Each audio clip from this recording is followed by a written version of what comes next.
How's it going, YouTube? Here's part 2 in this sort of developing series about what to do if you get hit while you're in your semi-truck, especially if you are the person who was hit and in no capacity at fault.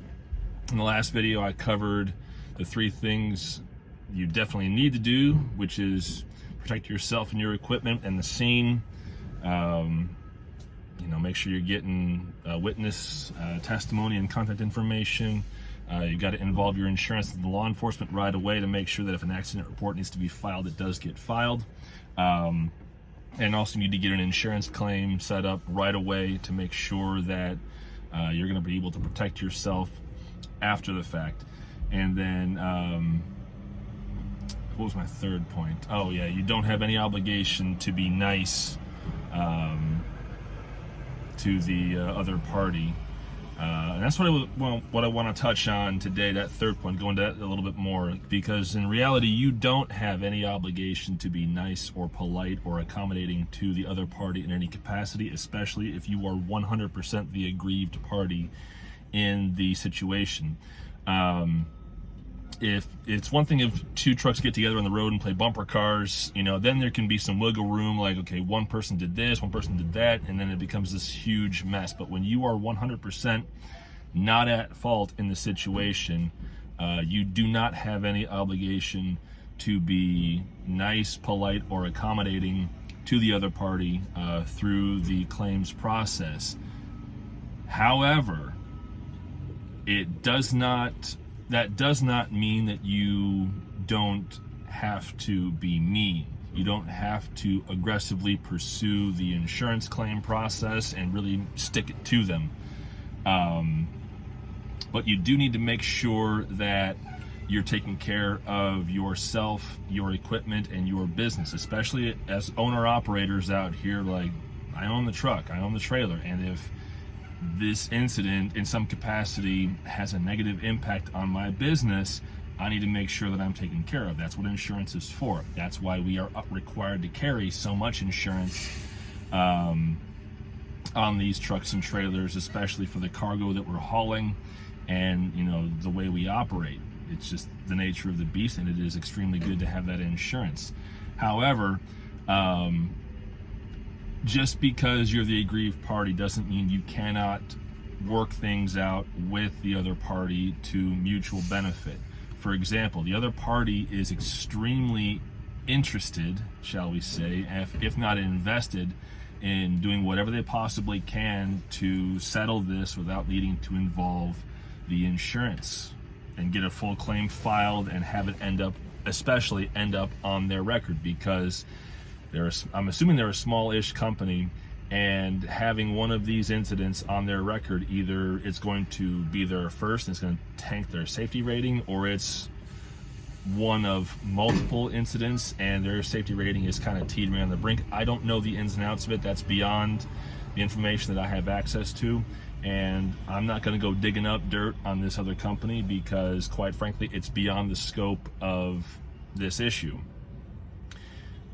Because the owner of the truck has called me saying, hey, let's work this out with a cash payment. We'll take care of, we'll offer you so much cash if you just let this thing go by the wayside, which is, to be fair, it is a generous offer. And I understand why these folks want to do this, because if this ends up having to go all the way through the insurance process, it is going to be on their record for at least a year. I think maybe even 3 years. It's a long time, and it is going to negatively affect their safety rating with the FMCSA, and that is a problem for them. And I understand where they're coming from. It's an issue that they don't want to have to deal with, but the unfortunate side of that equation is that I still have to take care of myself and my business. And if taking care of myself and my business means that an insurance claim has to be completed all the way through from start to finish, and this incident ends up on their record in order to make sure that my business is taken care of, then that's what I have to do, because this is a business.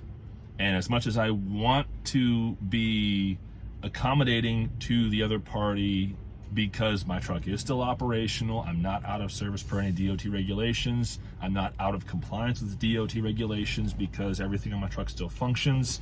It's still safe to operate. So I can still work and make money.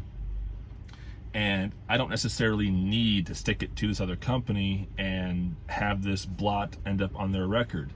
But what I still need to do to make sure that I'm taken care of properly is go through the estimate process with the body shop and figure out, all right, let's get the bumper inspected, get the hood inspected, make sure that there's no secondary damage that was caused by this impact that might have, required these body panels to get fully replaced. I mean, I don't think it's going to come to that, but it's one of those situations where I'm not a professional body shop technician in any capacity. I have no experience with body panels or body work, so I don't know what I'm looking at. A professional body shop needs to be involved in this process to make sure that the hood and the fairing, everything gets inspected properly. The bumper, the hood, the fairing, that all gets looked at to make sure that there's no other damage that could cause a safety issue down the road where, for example, maybe there are some stringers or some hangers or whatever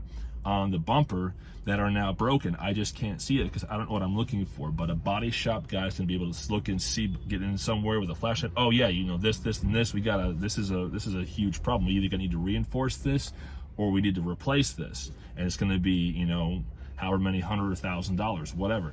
Same thing with the hood. Okay, you've got this issue here, but this could actually become this problem. So in order to be fully safe, we need to do X, Y, and Z, and that's this much money. Okay. And then with the side fairings, like, okay, this was hit, we just need to replace this, but to do this, we got to do this, this, and this, and it's going to be this much money. All right, fine.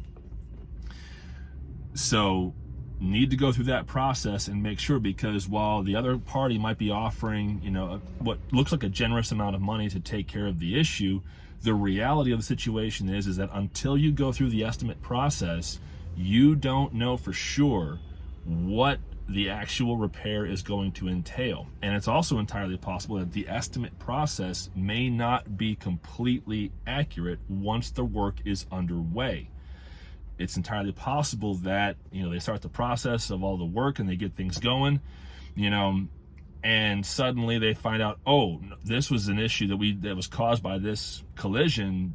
We have to replace this, we got to repair that. Otherwise, down the road, it could fail and you could lose whatever. Something could fall off the truck, and that could be a safety issue on the road that could bring liability on me. You've got to go through that process, because you're not just protecting yourself and your business, you're also reducing the chances of a future safety issue down the road by going through this process. That is the ugly side of trucking when it comes to collisions. It's not just getting your truck fixed up and making sure it's going to be okay to drive. It's about preventing issues down the road that could create new accidents that you become liable for because you didn't get it properly taken care of when you had the opportunity, when you had an insurance claim open. I mean, it's a nasty situation that doesn't need to happen because one person wasn't safe, right? And because we are commercial entities, we have to go through all these regulations and jump through all these hoops and do all this stuff and carry all this insurance. But that's because if something with our equipment fails, people can die. That is the absolute 100% truth, and it is the ugliest truth of trucking, is that if we fail somehow, our potential to cause significant loss of life is much greater than if it's some 16-year-old driving a motorhome. That's the truth, because a motorhome might weigh at most 20,000 pounds, maybe, if it's pulling a small trailer, maybe 20,000 pounds, probably more like 15,000, right? Whereas our base empty weight of these trucks is 19,000 pounds with the tractor alone. And then add a trailer, that's 34,000 pounds. Empty base weight, right? 34,000 pounds, 72 feet long for us dry van operators, right? 34,000 pounds, 72 feet. That's why we're regulated so heavily. That's why we have to carry all this insurance, because we are reinforced and optimized for cargo. That's why when we hit someone, it tends to do a whole lot more damage. Tends to. That's also why you got to go through the whole process and make sure you're taking care of yourself, because if you leave a stone unturned, that stone could be the one you slip on and crack your skull open with, right? So you've got to make sure you go through the process. And once you're through the estimate process, if you can reach a point where you just send the repair bill to the other company and they pay that bill and you don't have to involve the insurance claim process, okay, right? Then you can keep that issue off their record. You can keep it off your record, whatever. Your truck gets fixed, everything is fine. You know, you shake hands and call it good. Fair enough. And quite honestly, if that's the situation I can get to with this incident that I was involved in the other night, where I just say to the other party, look, this is the repair bill, they are guaranteeing this is what it's going to cost to do the repairs and all this stuff and all the body work and the paint and whatever. It's this amount. You guys pay this bill, we're good. They pay the bill, we're good. That's fine. I'm okay with that because I get taken care of, and this mistake of theirs gets to be brushed off their record. However, for reasons I will not get into, it is extremely tempting to stick it to them and really make sure that they have to learn a hard lesson from this whole thing, because at the end of the day, literally and figuratively, the driver of the other truck did not go through a fully safe process to avoid a collision. And I have that documented on the dash cam footage. So, and the driver unfortunately was not quite as experienced as he should have been, and he put himself in a very poor situation because he just didn't think it all the way through.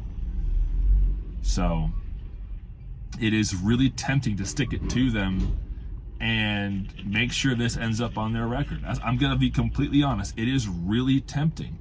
However, on the other hand, once upon a time, that other driver, that could have been me.